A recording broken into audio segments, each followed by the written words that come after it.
Quasi superata la psicosi AstraZeneca, la campagna procede rapidamente, male per gli over 80 e i soggetti gravissimi. Il sindaco di Porto Empedocle è preoccupato per il trend, continuando così si va in zona rossa, migliore invece la curva da Agrigento. Operazione Resilienza 2 a Borgovecchio, Palermo, 15 indagati in custodia cautelare, trovato sacchetto con 48 proiettili a Palma di Montechiaro. La Fortitudo batte Cremona 74-61, una partita bella e combattuta.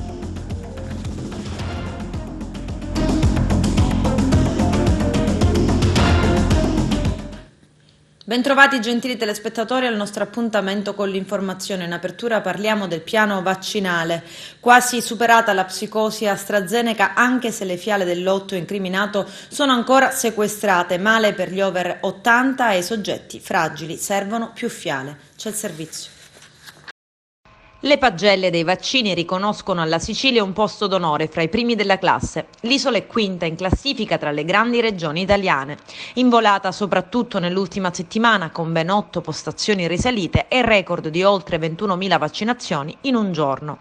Una promozione agguantata a un costo altissimo in termini di sforzi organizzativi messi in campo dalla Regione, ma anche di disservizi pagati dagli utenti costretti a lunghe attese negli hub aperti a oltranza, con il mandato di vaccinare più persone possibili nel minor tempo. Ma adesso si fa strada il timore, sempre più concreto, di dover rallentare la corsa per la carenza di fiale. Nell'isola che tenta di gettarsi alle spalle la psicosi scattata dalla vicenda AstraZeneca, restano ferme nei frigoriferi 50.000 dosi del siero di Oxford, ancora sotto sequestro.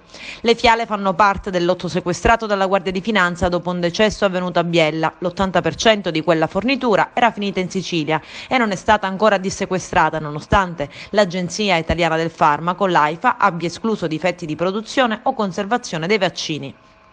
Così la Regione si trova a fare i conti della serva.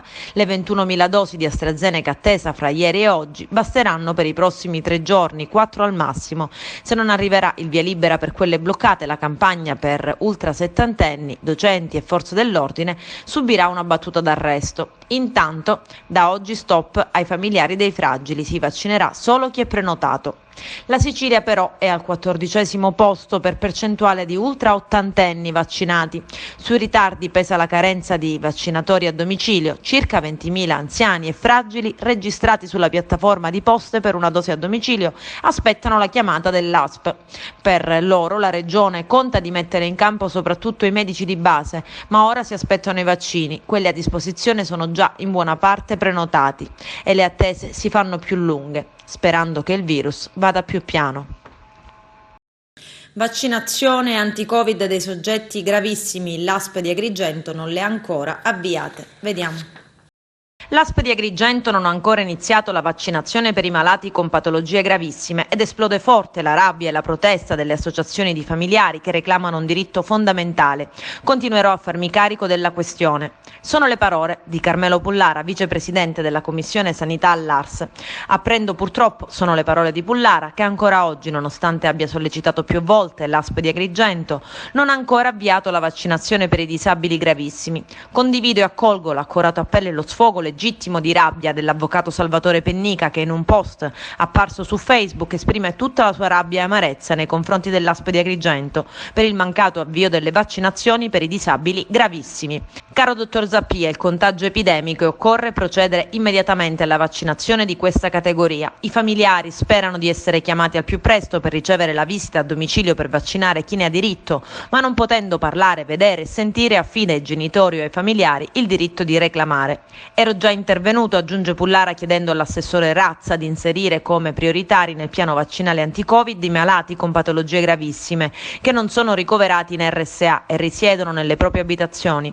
Le persone con disabilità corrono un altissimo rischio, se contagiate, di sviluppare la malattia in forma gravissima e non possono attendere oltre. Per questo chiedo di sapere quando i disabili gravi e gravissimi potranno iniziare a essere vaccinati. Lo stesso assessore alla salute Ruggero Razza aveva inviato una nota all'ASP chiedendo di avviare il percorso di prenotazione e somministrazione delle dosi di vaccini anti-Covid a favore dei disabili gravissimi, ma vorremmo sapere il motivo per cui l'ASP di Agrigento non fa partire ancora le vaccinazioni per i disabili gravissimi, penalizzando e creando enormi disagi a tantissime famiglie che aspettano delle risposte adeguate. Personalmente, conclude Pullara, continuerò a farmi carico della questione e vigilerò affinché possa finalmente partire in provincia di Agrigento la vaccinazione per i disabili gravissimi. I carabinieri della compagnia di Agrigento, nell'ambito dei controlli sul rispetto delle norme anti-Covid, hanno eseguito la chiusura per 5 giorni di un bar del centro di Porto Empedocle perché il titolare è stato sorpreso a servire alimenti e bevande nonostante le ormai note prescrizioni imposte dalla zona arancione. Per il titolare dell'esercizio commerciale già recidivo è scattata una sanzione di 800 euro. Il controllo è scattato nel pomeriggio quando i carabinieri hanno notato uno strano via di gente dal bar. Sono 106 su 752 tamponi processati i nuovi positivi al Covid in provincia di Agrigento. Porto Empedocle si avvicina alla soglia della zona rossa, 25 casi ogni 10.000 abitanti, che potrebbe essere istituita se il trend non si inverte. A dirlo è la stessa prima cittadina da Carmina. Con un lungo post su Facebook si è registrato un ulteriore incremento di casi notificati ufficialmente dall'ASP di Agrigento, che portano a 35 casi di persone ufficialmente positive a Porto Empedocle, ma questi vanno aggiunti quei casi di persone risultate positivi al tampone rapido in attesa di effettuare il test molecolare o comunque in attesa di responso. È quindi presumibile che a breve il numero dei contagiati possa raggiungere la quarantina di casi e, considerati i limiti di legge, continuando con questo trend potremmo rientrare in zona rossa. Molta preoccupazione si registra nei genitori per i figli che frequentano la scuola. Non fatevi prendere dal panico, conclude il primo cittadino. E nella vicina Agrigento il sindaco Franco Miccichè ha chiuso altri 4 istituti scolastici per consentire le opere di sanificazione. Invece sulla curva dei contagi sembra essere meno preoccupato. Vediamo. Dopo la dichiarazione di zona rossa avvenuta qualche giorno fa per il comune di Palma di Montechiaro, da oggi c'è anche quella della città di Ribera. Lo è di fatto per via del numero dei contagi che si sono registrati nella città delle Arance. Anche nella nostra città si registrano continui aumento di casi di persone contaminate. L'ultimo bollettino dà 133 positivi totali, tra cui 5 ricoverati, 4 in degenza ordinaria, 1 in terapia intensiva, 2 in un hotel Covid, trattasi di 2 migranti presso il centro di accoglienza, 126 in trattamento domiciliare, dati che se in continuo aumento ancora potrebbero portare anche la città di Agrigento in zona rossa. Sentiamo in merito il sindaco Franco Miccichè. Agrigento rossa quanto prima? Ma penso che si paventa, però penso che non ci arriveremo, perché da 2 giorni siamo stazionari come numeri di casi positivi e per arrivare alla soglia della zona rossa ce ne vuole ancora. Sì, giorni fa è vero che visto l'aumento così repentino e esponenziale dei casi positivi si era arrivati a questo spauracchio. Devo dire la verità che da ieri e oggi la situazione è stazionaria. Io aspetto stasera il bollettino della regione siciliana. La regione siciliana ogni mercoledì raccoglie tutti i dati delle varie province siciliane e poi alla fine emette il verdetto. Quindi sono stato in contatto anche l'altro ieri, anche ieri, con i funzionari dell'assessorato alla sanità e dell'ispettorato anche alla sanità di Palermo. È un colloquio quasi costante, giornaliero, e quindi stasera poi avrò altre notizie. Noi sindaci avevamo il potere di poter chiudere le scuole, come l'ho fatto, se vi ricordate bene, prima di Natale, proprio per problemi di prevenzione. Io sono un medico, secondo me la prevenzione è la prima cura. Purtroppo, ahimè, ci hanno levato questo potere dal 2 marzo del 2021 di quest'anno, col decreto del Consiglio dei Ministri, ha ribaltato questo potere dai sindaci ai presidenti della regione. I presidenti della regione che potranno chiudere le scuole se i casi supereranno i 250 per 100.000 abitanti, e allora il presidente Musumeci metterà un'ordinanza di chiusura. Per Agrigento i casi dovranno essere 145 eventualmente, perché in proporzione a 58.000 abitanti la possibilità deve essere di 145. Penso che con i dati di questi ultimi 2 giorni che sono stazionari, abbiamo avuto un 126 l'altro ieri, poi 124, 126 2 giorni fa, 124 l'altro ieri, 126 ieri. Penso che il trend si sta stabilizzando. Se così è con aumento anche dei guariti, non si passerà sicuramente a zona rossa, però stiamo aspettando, non posso dare sentenze se non aspetto anche il responso della regione siciliana che, ripeto, ogni mercoledì sera poi ci dà. Il deputato nazionale Michele Sodano, ex 5 Stelle, attacca lo stesso Parlamento. Vediamo. Sodano, prego. Grazie Presidente. Io onestamente sono molto preoccupato perché questo Parlamento non si sta occupando delle reali emergenze del Paese. C'è un'emergenza sanitaria, Presidente, e c'è un'emergenza economica. Allora noi dovremmo calendarizzare provvedimenti che si occupino di dare un sostegno all'economia, agli imprenditori in ginocchio. Noi dovremmo stare qua lavorando 24 ore su 24 per dare un supporto a chi non ce la fa più. Noi forse fra qualche settimana lavoreremo ad un decreto sostegno che, sempre che sarà possibile lavorarci alla Camera dei Deputati perché magari rimane bloccato al Senato, dà le risorse che già aveva trovato Conte per il 2020, dà 11 miliardi agli imprenditori con delle cifre ridicole. Basti pensare che se un imprenditore ha avuto una perdita di fatturato di 100.000 euro, gli arriveranno forse 3.000, 4.000 euro. Allora oggi lo Stato deve fare una scelta importante. Noi qui si dovrebbe lavorare non a continue mozioni, ratifiche che spesso si perdono nell'aria, ma dovremmo lavorare a provvedimenti come un nuovo scostamento di bilancio, 50 miliardi di euro. Lo Stato deve decidere se fare indebitare i propri cittadini e portarli alla disperazione o se indebitarsi anche alla luce di una modifica a quella che è la nostra politica monetaria, capire se questi patti di stabilità devono andare ancora avanti, se l'austerity sarà un mantra dei prossimi anni. Ecco, lavoriamo perché il momento è durissimo e io credo che in questo Parlamento non si capisca veramente l'urgenza che c'è fuori. Grazie Presidente. Grazie. Il fotografo e videomaker di Racalmuto Andrea Sardo ha creato una particolare app unica nel suo genere che consente ai fotografi di creare e gestire gallerie fotografiche interattive per i propri clienti, indispensabili in questo periodo per i noti problemi dovuti alla pandemia. Si tratta del primo gestionale per fotografi all-in-one. Le interviste. Abbiamo realizzato un software ottimo per lo smart working e la cosa ancora più curiosa è che l'abbiamo lanciato a gennaio e a marzo la pandemia ci blocca tutti a casa, quindi i nostri clienti fotografi hanno avuto la possibilità di continuare la loro attività, quindi non fermarla, e poter gestire i loro servizi fotografici con i loro clienti comodamente da casa, perché appunto grazie a questo software si può interagire con le fotografie e quindi si può comunicare, ma soprattutto si possono effettuare anche i pagamenti allo studio fotografico e quindi si può annullare il contatto fisico e molti fotografi si sono abbonati, abbiamo avuto un flusso importantissimo di registrati proprio per non bloccare l'attività in un periodo in cui sembrava impossibile lavorare. Siamo veramente felici dei risultati ottenuti perché in un anno siamo riusciti a raggiungere più di 4 milioni di upload e circa 2000 fotografi registrati, quindi un numero veramente molto importante che penso che senza questa pandemia ci sarebbe stata molta più distrazione nel sposare un software e quindi conoscerlo bene, perché il tempo ci ha permesso di farci conoscere in maniera molto dettagliata. L'app inizialmente l'avevo realizzata solo per l'azienda di Andrea e quindi era un'app molto semplice da realizzare. Poi quando abbiamo fatto il salto abbiamo deciso di realizzare quest'app a livello globale, l'incoscienza diciamo, ci ha portati a sottovalutare, sottostimare la complessità che ne sarebbe derivata.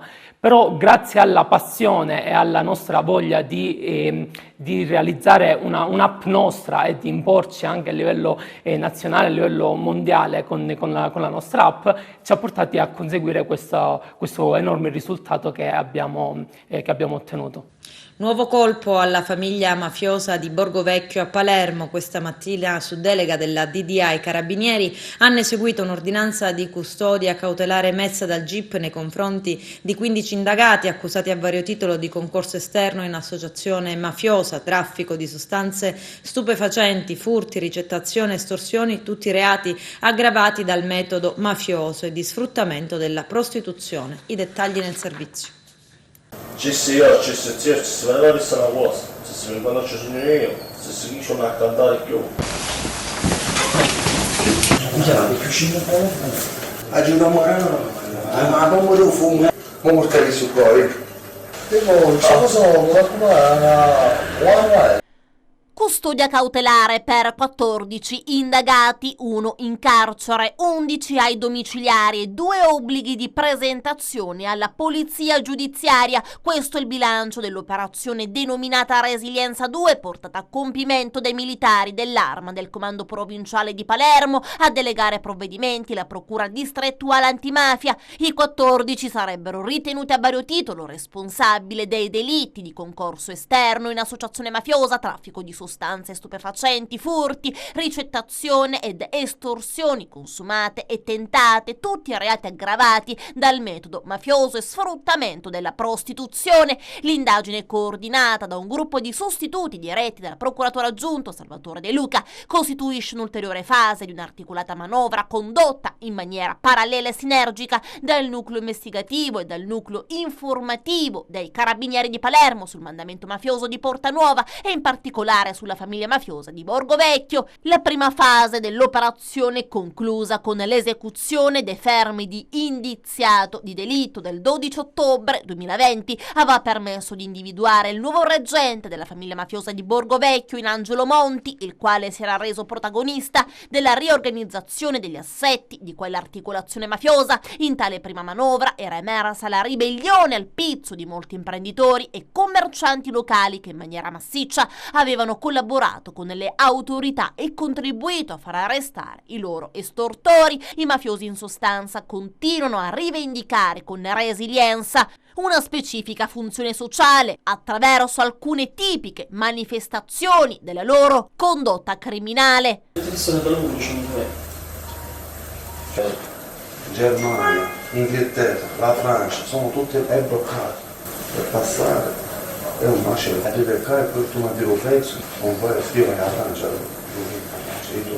come ad esempio la gestione delle feste rionali e ancora l'organizzazione dei traffici di stupefacenti funzionali a rimpinguare la cassa del sodalizio. Resilienza 2 ha documentato come la famiglia mafiosa di Borgo Vecchio abbia il pieno controllo del comitato organizzatore della festa svolta in onore della patrona del quartiere, Madre Sant'Anna. A portare avanti la tradizione religiosa sono proprio le famiglie del quartiere. I portatori della statua della Santa sono tutti nativi di Borgo Vecchio, tanto che molti, in segno di rispetto a Sant'Anna, hanno chiamato i propri figli Anna Gioacchino e molti altri si sono sposati il 26 luglio, giorno in cui si celebra l'onomastico della Santa Protettrice, in occasione della festa svolta dal 25 al 27 luglio 2019. Le serate canore animate da alcuni cantanti neomelodici venivano organizzate da un comitato che di fatto era controllato da Cosa Nostra. Un ruolo di primo piano è stato assunto da Salvatore Buongiorno, indagato per concorso esterno in associazione mafiosa e che vestiva i panni di agente di numerosi cantanti neomelodici. In tale contesto risulta particolarmente significativa la vicenda inerente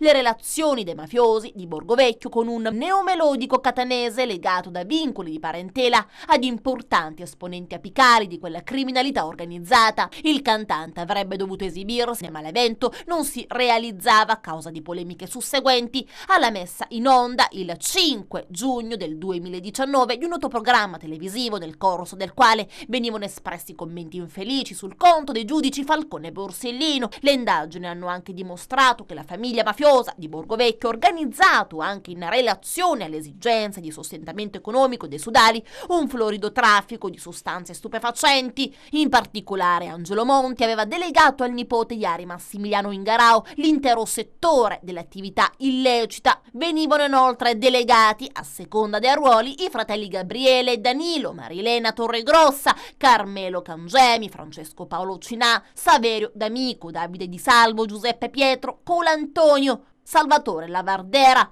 Francesco Mezzatesta, Giuseppe D'Angelo, Niccolò Di Michele, Gaspare Giardina, Gianluca Alteri e Vincenzo Marino. Infine, l'operazione ha permesso di evidenziare ancora di più la capacità di controllo capillare del territorio da parte degli affiliati al sodalizio mafioso in trattazione. Qualsiasi attività illecita non sarebbe potuta essere svolta all'interno del quartiere di Borgo Vecchio senza l'avallo di Cosa Nostra e senza aver destinato parte degli utili alla cassa della famiglia mafiosa.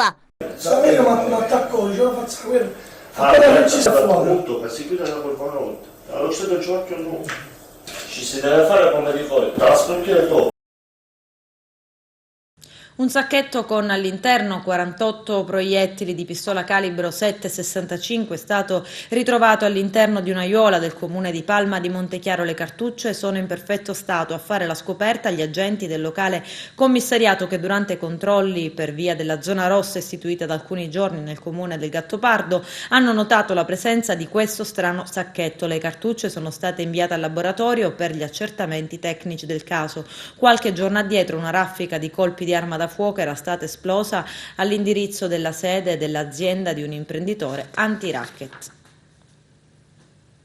Niente rinvio a giudizio per il sindaco di Palma di Montechiaro Stefano Castellino, accusato di falso in atto pubblico, abuso di ufficio e omissione di atti d'ufficio per aver disatteso il protocollo stipulato dal suo predecessore con la Procura della Repubblica in materia di demolizione degli immobili abusivi. Il 31 gennaio dell'anno scorso il GUP Francesco Provenzano aveva messo nei suoi confronti una sentenza di non luogo a procedere. Il GUP Gloria Andreoli insisteva e chiedeva di rivedere il verdetto. La Corte di Appello invece ha ribadito il suo no al processo per Castellino, il cui proscioglimento è stato quindi confermato.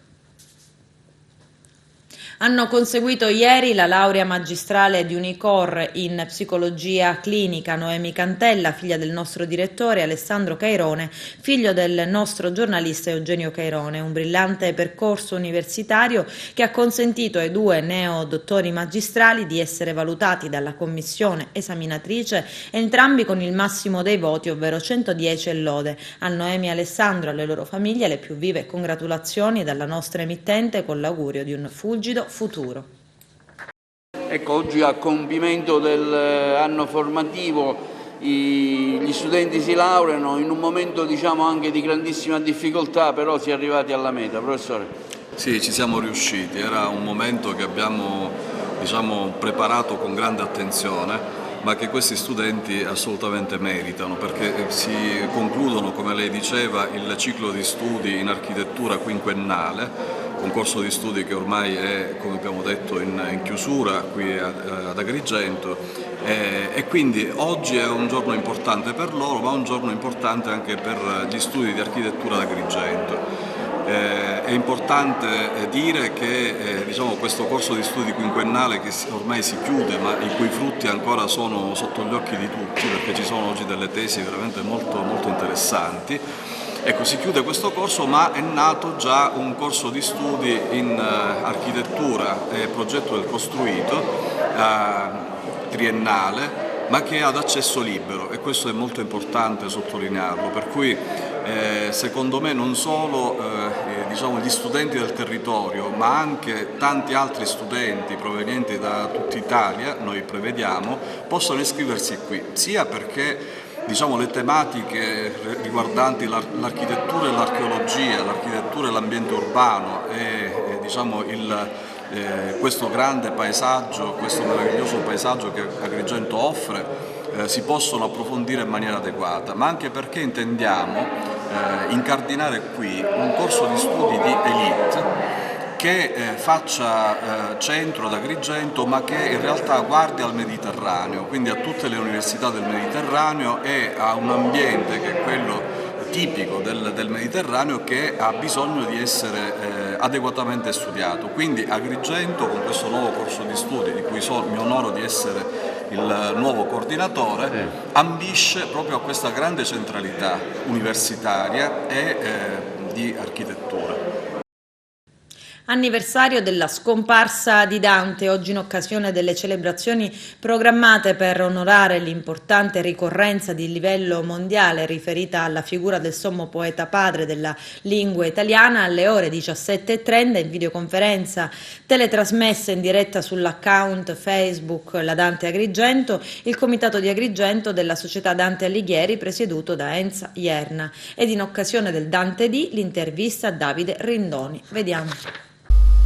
Intanto Dante non ha bisogno di un Dante D, un nome che tra l'altro somiglia un po' a un supermercato, io avrei fatto diversamente, ma insomma tutti i giorni sono validi per ricordare questo genio italiano, cristiano, che cosa ha di attuale? Ha che prendere sul serio la propria esperienza. Dante viene da un trauma, ha perso Beatrice e vuole andare fino in fondo alla vita, al segreto della vita, per capire che cos'è la vita.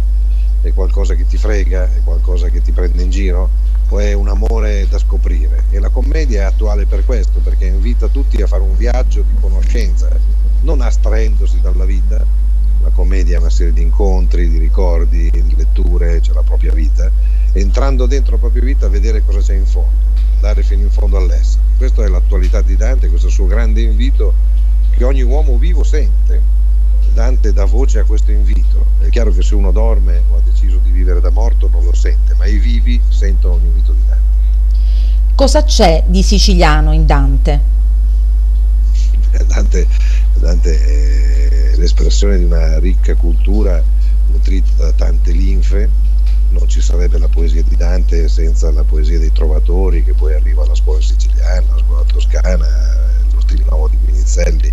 Quindi la Sicilia ha dato un grande contributo da Jacopo Valentini in poi alla grande poesia d'amore italiana. Ricordo una poesia di Jacopo Valentini dove diceva: non vorrei andare in paradiso se non ci fosse la mia donna. E pensate questo cosa vuol dire per Dante. Quindi c'è un influsso, oltre ovviamente ai personaggi storici, penso a Federico II, alla corte federiciana, ma insomma c'è un nutrimento che viene proprio dalla poesia e dalla grande poesia d'amore che in Sicilia ha avuto uno dei suoi fuochi principali.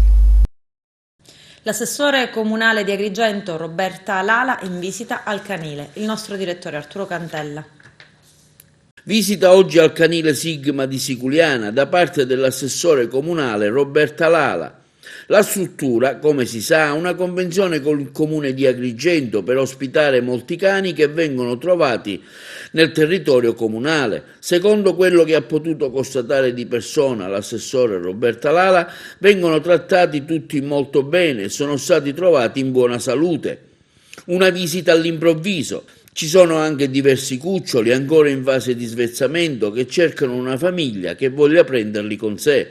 Quando vedono arrivare qualcuno, afferma l'assessore Lala, che li va a trovare, sono molto festosi e vogliosi di coccole. Quando la situazione della pandemia passerà, sarebbe opportuno organizzare delle visite didattiche e familiari in questa struttura. Intanto, al momento, ci si può andare in pochi a vederli e magari adottarli. I cani presenti, è bene precisarlo, sono adottabili e l'adozione è un atto di amore e civiltà. L'assessore Lala ha anche creato autonomamente una pagina di informazione dedicata ai randaggi del comune di Agrigento che ha lo scopo di informare e promuovere le adozioni e le campagne di sensibilizzazione. Adesso la pubblicità, a tra poco vi aspetto. Basket, la Fortitudo Agrigento dopo una partita più che mai bella e combattuta batte Cremone. I biancazzurri vincono con il punteggio di 74-61. Vediamo.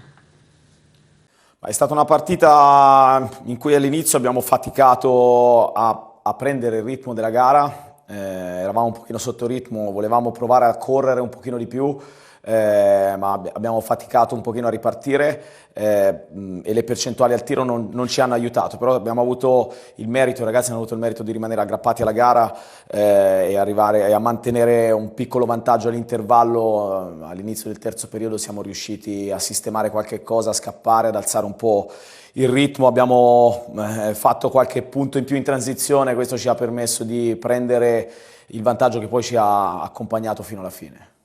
La prima parte della gara è stata abbastanza equilibrata, poi siamo riusciti a vincerla anche grazie ai terminali offensivi. Sei d'accordo che anche questa sera Giovanni Veronesi è stato l'uomo in più?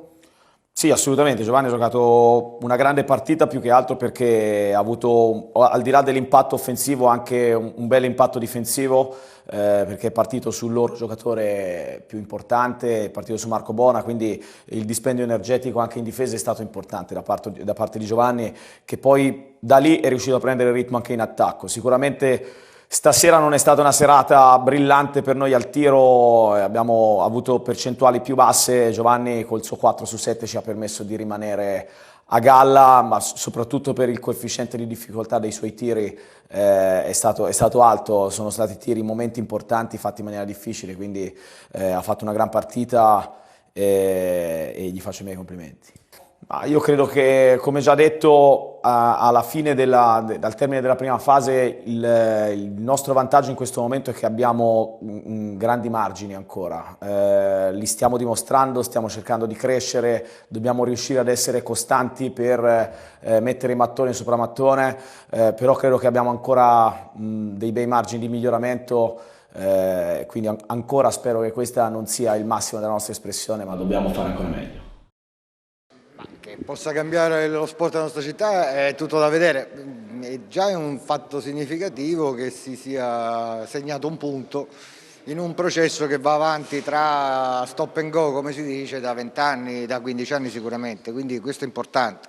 Ora bisogna valutare i passi successivi con prudenza, ma anche senza timidezza, ecco, perché di fronte a un investimento così importante, più che fare prevalere, diciamo, la diffidenza, bisogna far prevalere la fiducia nei limiti diciamo, suggeriti dalla situazione. Come sapete, insomma, il lavoro della Commissione, a cui va la massima fiducia e il massimo rispetto, si è completato, quindi loro avranno verificato, diciamo, la solidità, ho sentito dire che lo hanno fatto più volte chiedendo chiarimenti, chiedendo integrazioni, diciamo, della solidità finanziaria dei proponenti. Poi su nomi, cognomi, sigle avremo tempo di confrontarci, mi pare prematuro e sinceramente non saprei come risponderle oggi. Singolare impresa per un 42enne siciliano partito con il carretto siciliano da Bagheria verso Etna Nord. C'è il servizio.